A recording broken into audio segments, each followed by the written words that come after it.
And we're live. Thank you, Janine. Welcome, everybody. Welcome to the Tummy Whisperer podcast. I'm back. It's been a minute. Oh, it feels good to be back. How's everybody today? How's everybody doing? Thank you so much for tuning in. I wanted to just dial it back today. I wanted to check in, see how everybody's doing, and I want to kind of bring everything back to what we started in the beginning of the year, which is not only how to step in to some better health through better digestion, better absorption, better elimination, detoxification, all that, but also so many people, I get this all the time, Janine, people are calling me up, this prescription doesn't work. I've seen a functional medicine practitioner. I love functional medicine. Sometimes they don't do much with the digestive tract, just saying. I've been taking these supplements. My cousin told me to try this supplement. I want everybody to stop playing whack-a-mole with their digestion instead of trying all these things. It's not wrong to try something because, for some people, something may work. A probiotic may work, or a probiotic could also cause more gas and bloating. It depends on what's going on in the small intestine and really from the mouth to the south. So it's okay to try stuff. What's not okay is if you keep trying things and they're not working. That's where I come in. That's where I come in to help you guys with trying to figure out, what's happening with your digestion. So you guys have heard me say this over and over and over again. What really is poor digestion? Gas, bloating, constipation, diarrhea, belching, bloating on an empty stomach. All the fun stuff. All the stuff we don't like to talk about because it seems embarrassing. But everybody has some kind of health issue. Nobody's absolutely perfect, right? But your digestive system is what feeds and nourishes the rest of the body. And your body is definitely heavily relying on your digestive tract. So we just went through those obvious digestive issues, right? But how about some of the not so obvious digestive issues like poor sleep, fatigue, skin conditions, eczema, psoriasis, rashing, all these things that are happening from some kind of refractory response in the GI tract, in the body, right? And people don't know that a lot of the causes are from exactly what you just mentioned. Well, right. And again, it's not just a two-step process with eat good food and digest it. That's just the first tiny, tiny microcosm of it, right? You've got to put something in good that your body doesn't go, oh, whoa, whoa, whoa. What is that? What are you sending down here, right? You have to put the good stuff in. So say you do put something in anti-inflammatory for your body's then got to break it down. It's got to start getting all the substrates and all the things that it needs to get into the cell wall, if it can get into the cell wall, for better absorption and help your body utilize all those nutrients that's there. So it is a pretty, complex process. But as I was mentioning earlier, these digestive issues that are ranging from the things that I mentioned earlier, and now we just talked about poor sleep and skin conditions and rashing and all that stuff. I had a woman that she just started with me a couple of weeks ago, and she's been through functional medicine. Her two chief complaints are a little bit of bloating, and she's got some joint pain in her middle finger, which maybe she's just using it too much. I don't know.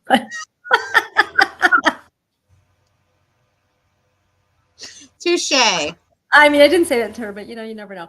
Well, but it's so local. It's so weird. So I tweaked her diet a little bit, not a lot bit. She was already doing some good stuff dietarily, but we tweaked it. She's already noticing she's feeling less bloated. She's already noticing this weird little pain in the joint of her middle finger is muted. So in her mind and in my mind, we've changed the diet. We haven't even started digesting the food yet because we haven't received the urinalysis test back. But she's already noticing. So again, it's these little nuances of, she didn't really have a lot of digestive issues. In fact, I had another client come to me with only joint pain. Bowel movements were perfect. She felt good. No bloating, no gas. Usual, like regular, but nothing that's earth-shattering that she's embarrassed about or can't leave the house about. So do people think that pain is an arthritis pain and has nothing to do with your digestion, is what you're trying to say? Exactly. And for some people, arthritis is an inflammatory condition. Why do we get inflammation? There's only one way to get inflammation. right? What you're eating, what you're taking in, what you're breathing in. There's only 3 ways to get into the body: the skin, the nose, and the mouth. That's it, right? What are we breathing in? What are we eating? What are we digesting? You know, if we are even at all, the body's taking it all in, but can the body manage it, utilize it, get your energy from it? Guys, do you know how you're supposed to get your energy? Not from Red Bull, right? Because Red Bull gives you wings and Red Bull gives me more clients. So keep it up. It's going to mess up your adrenals to the point of, I don't know what, total exhaustion. But the way we get our energy is from our food, from our fat, from our protein, from our carbohydrates, if the body can see them and get them. And the way we actually help quiet some of these digestive noises is from making these good choices and helping your body to break it down. I know we touched on this last time with Dr. Carey, but you know, the air traffic control center of the brain, called the hypothalamus, is that craver. That's the one that's saying, hey, Janine, you know, we need something down here. And you're like, I'm on it, right? You know, sometimes it's hard to keep the blood sugar stable. And that's another misnomer too, that people think eating more often is what helps stabilize blood sugar. And that's just absolutely false. And we're going to kind of go into that next time. But, you know, eating, we're designed to eat 3 meals a day. And I have just started doing more of a fasting, so to speak. It's not really fasting, but I'm putting 4 hours in between meals. And I'm not always making it the 4 hours. Sometimes it's 3, but in between I'm having a little bit of frozen butter with like maple syrup, like a butterscotch, right? And it gives me that fat and it gives me that sweet. And I'm kind of like, hypothalamus is happy. It's like, yeah, thank you for sending that down. Right? So I've also been testing my blood sugars, which have been remarkably good. I don't have diabetes. I don't have pre-diabetes. I don't have anything like that.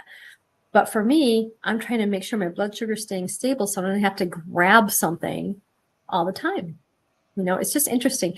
And I was out yesterday and I took the dog for a walk and I was out for a couple of hours and I went to the grocery store to get some things for the house.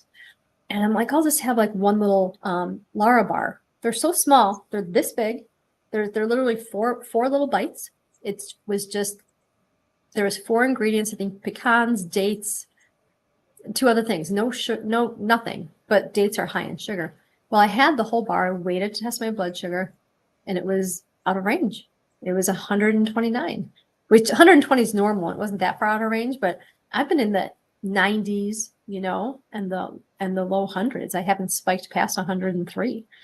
So that's interesting that you mentioned that, because I used to be a big fan of the RX bars, and the dates were one of the main ingredients in RX bars as well.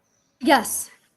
Why? I wonder why they do that. Because it can be dried easily, and it's Probably, and it's probably, dates are probably cheap. And yeah. I would say date sugar maybe better than cane sugar, but sugar's, hate to say it, sugar's like the devil anyway. Like, again, for my sweet tooth, I'm taking a little bit of maple syrup with this frozen butter, like a butterscotch, and I'm just having, you know, it's like I'm having like 2 pats of butter with, you know, 1/8 of a teaspoon of maple syrup, you know, and I'm stabilizing through there. But I don't want to kind of go off a blood sugar tangent here. What I'm saying is that it all goes back to digestion, right? It goes back to what's going in, how the body can manage it. If the body understands that this is friendly, the body can use it. The body needs a little bit of this sugar from the maple syrup. I need this to stabilize where I'm at. I need this to kind of turn down some of these cravings so that I'm not overeating. That's another huge thing, Janine, right? We're overeating, and not big portions at the mealtime. It's that eating throughout the day, every single day. Every 2 hours, I'm going to grab an apple and some sunflower seed butter, right? Now I need a bar. Now I need a rice cake and some hummus. Now I need some cucumbers, you know. I'm really working on trying to streamline this so that I can have my 3 to 4 meals a day. And I've noticed that my brain feels like it's firing a little bit better from Well, and doing shame on this. the media, because the media years ago was like, oh, we're doing it all wrong. We don't need 3 meals a day. We need 6 small meals a day. So then all these people went out and got personal trainers, and they all said the same thing. Oh, you need to eat 6 small meals. And it's like, you know what? Not everyone's created equal. And Right. and every digestive tract is different. And unfortunately, the media controls a lot of what the population does. And for me, Don't get me that's started. exactly. For me, that didn't work for me. My body, like, I can't eat that It, often, that frequent. I just can't do it. My body doesn't like to eat like that. it won't for most people who are not diabetic. Somebody who's diabetic, they have to, they need a little bit more support. Maybe they need a little bit, if their blood sugar starts tanking, they definitely have to have a little something. So this, again, I preface this by saying, not talking to diabetics, although, type 2 diabetics, maybe this could be something for you as well too, because you're not having that huge plummet and that huge spike as well too. But yeah, that eating every, 6 small meals, that's so much for the digestive system to try to manage, which is really how intermittent fasting was birthed, right? Like to rest the digestive system so that you can have some room for a good incoming load. So my diet's been laced with animal protein. Like I'm having steak, small servings. I'm having eggs. I'm having chicken. I'm having turkey. Of course, Brooke loves my new diet. He's at the, I'm sure he does. He's in the kitchen, like with his head up, like Mom's cooking some steak. So damn cute. But I'm definitely noticing, as I kind of move through this, it seems to be helpful. So that's kind of next level stuff for those of you that are listening to me and those of you who I'm talking to. What your symptoms are. You've got the constipation, you've got the diarrhea, you've got the bloating, you've got nausea, you can't sleep, or you're waking up, you're able to fall asleep, but you can't stay asleep, and you're waking up exhausted, right? Exhausted. That is all a mechanism and functionality of digestion. Your adrenal glands rely on your body to break your food down, because if not, the adrenal glands are like, oh, Houston, we have a problem. What happens there? Start having destabilized cortisol, more cravings. It's you getting what I'm putting down there. It's like, it's a circle. So when you can stop that by making a good food choice and actually digesting what you're eating, it really helps the body on so many levels. But yeah, some of the clients that come across my desk are having just joint pain with no digestive issues. So they don't think in their wildest dreams that it can be a digestive problem. When sure enough, the lady just gave me a 5-star review, and I'm honored, but she's like, she was having so many joint issues, and her son actually went through the program too, and he was having digestive issues, and he's doing better. And he's a young guy. No, that's another thing. Kids these days are having so much health issues. And why? Well, because of our shitty food, because stress, right? Poor digestion. And it's causing a lot of issues for them and all of us, to be honest with you. I don't know what's happening with my top here, but I know, it's kind of like you're flashing everyone watching. It's kind of fun. I don't mean to flash everybody. Sorry. Anyway, why not? I guess it's like the weather girl who stripped. It's like the tummy whisperer who just, it's fun. Why not? Let's do it. Just kidding. Oh, so funny. I don't even know what to say at this point. It's funny. We just cut out of that, which is kind of funny. It's like, oh, I know. Don't go there. Okay. All right. Don't go there. All right. We're not going there. Okay. But anyway, yeah. So again, just reminding everybody that there is solutions to these health issues that feel, unfortunately, so big and out of your control. I have a friend, I guess I'll call him, he's, my husband's colleague. He's having some really severe health issues, from, like brain issues to blood clotting issues to, he had a mini stroke. He's our age, too young to have all that. He eats relatively clean, but he's exhausted. And when I shared with him, hey, there's possibly something that you're eating is kind of causing this exhaustion through this feedback loop of your adrenals and poor digestion, yada, yada. It makes sense to him. He's not ready to move forward yet because he's still stuck in the medical model. And I'm here to tell you, folks, Western medicine does not stop digestive chaos. It's not the answer for metabolic processes that are off in your body due to poor digestion. Don't get me wrong, medication is needed to save your life. We need it for emergency care, and absolutely it's beneficial, but for new and digestion and digestive issues, it's not the fix. It's a Band-Aid, right? It's a Band-Aid over a pothole. And for some people, it's not even a Band-Aid. For some people, it makes them worse. I've had so many people come to me on either PPIs, Nexium, Prilosec, I'm like, I just felt worse taking it. I had to get off of that because that stuff shuts off your digestion. So if you already have a digestive problem and you take something that's going to shut off your digestion, how do you think you're going to feel?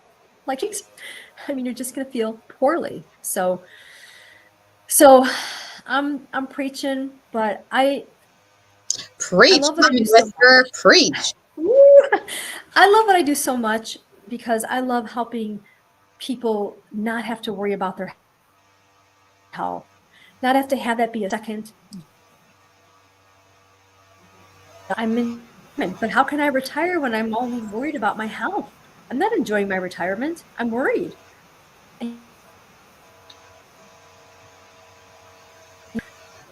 Out of their digestive health. So we talked about whack-a-mole, right? All these things that people are trying to do to help their health and help their digestion. Again, it's okay to try these things, but at the end of the day, you've got to really strip it down. Oh, I keep cutting in and out. Okay. Yeah, you do too. Is this better? Yeah. At the end of the day, we got to really dial it back, and we got to really strip it down and really look at the food that we're eating, what we're consuming, how clean is it? Can our body digest it? Can our body absorb it? Can our body utilize it, right? And get rid of the waste. If we're eating Taco Bell, body's going to have an issue with that eventually. For those of you like, I have Taco Bell 3 times a week and I don't have those. Well, eventually. So don't get me wrong, I love me some Taco Bell, but I haven't had it in years. I knew a girl in her 20s that would eat it every day. Every day. I'm like, one of these days is going to catch up to you. Oh, you keep cutting in and out now too. I missed you. What did you say? You were cutting in and out. Oh, that a friend of mine used to have Taco Bell every day in her 20s, and she loved it. And she every day without fail, every day, Taco Bell. Remember we used to call it Taco Hell, right? Taco Hell, yeah. Taco Hell. But again, the whole idea behind these podcasts, guys, are to give you some help, some hope, some inspiration, just a little push in the right direction, right? A little tiny push, a little nudge, so that you can sort of have some awareness around these things that are happening in your body. This joint pain, these rashes, right, that are coming on your neck or your arms or your legs, this stomach ache, this kind of nausea, this low level hunger all the time. Or another thing I hear people tell me, and I have heard this for coming up on 20 years now, is I can eat a full meal and still feel hungry. You know why? Because they're not breaking it down. The brain isn't seeing that the stomach has what it needs. The stomach has enough volume, but it's not broken down properly. So the brain's saying, hey, go get more protein, go get more fat, go get more carbohydrate. We don't see it down there. We don't have enough, that whole gut-brain connection. So when we start really looking at not only those physical symptoms, Janine, right, those emotional symptoms too, the cravings that come from what we think are physical hunger. I was actually talking to my colleague, my practitioner, one of my coaches, because of course it takes an army, like Dr. Carey said. And she said to me, you think you're physically hungry, but there's deep rooted emotions behind food for everybody. There's not one person on this planet that doesn't have some kind of association or need, right? Those carbohydrate cravers, missing some of the sweetness in life. I mean, fat cravers, needing to have that long-term fuel, but maybe missing something, who knows, long-term childhood stuff. I mean, this stuff goes like way, way, way back too. So there's a deep emotional component to food. So when we start changing the chemistry, which is what I help people with, right? Start changing that biochemistry, we can help that brain at least start to see that we have better fuel available, right? And then when we have that big brain stuff, we're going back to Dr. Carey's work with, I started seeing her colleague, Dr. Naomi, who, I got to tell you, heaven on a stick. She's so phenomenal, such a gifted healer, and really feel, my body just being pushed, not pushed, like, nudged in the right direction, or pushed, like we're lifting off a lot of old stuff, and it's really helping my body just get back online. So, and even by changing the physical chemistry, for some people that's not enough, like me, right? I have old wounding, childhood trauma. I'm not wearing it as a badge of honor. I'm just saying it messed me up, right? Messed up how my body processes things, right? Changes my chemistry to now having an autoimmune diagnosis, right? Hashimoto's thyroiditis, very common, right? My thyroid became overcorrected. I had to go on another.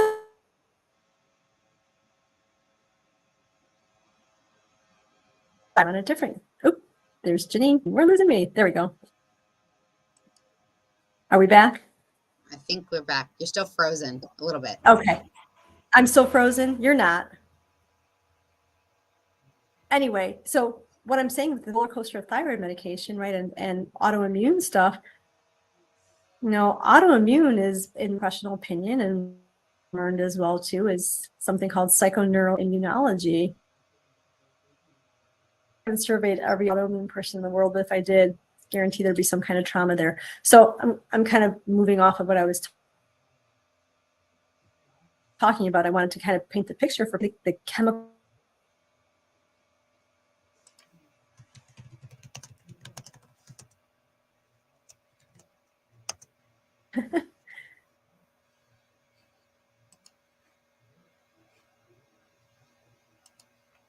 No.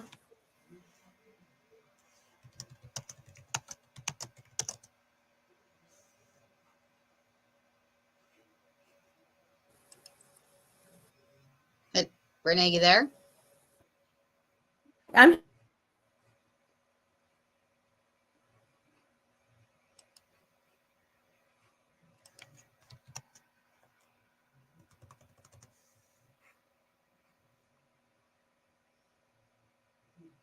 hard.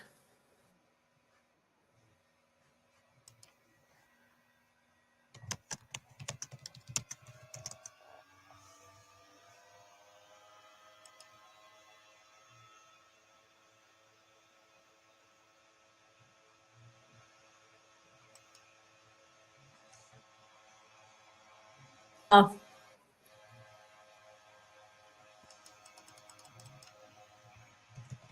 I wonder if we should.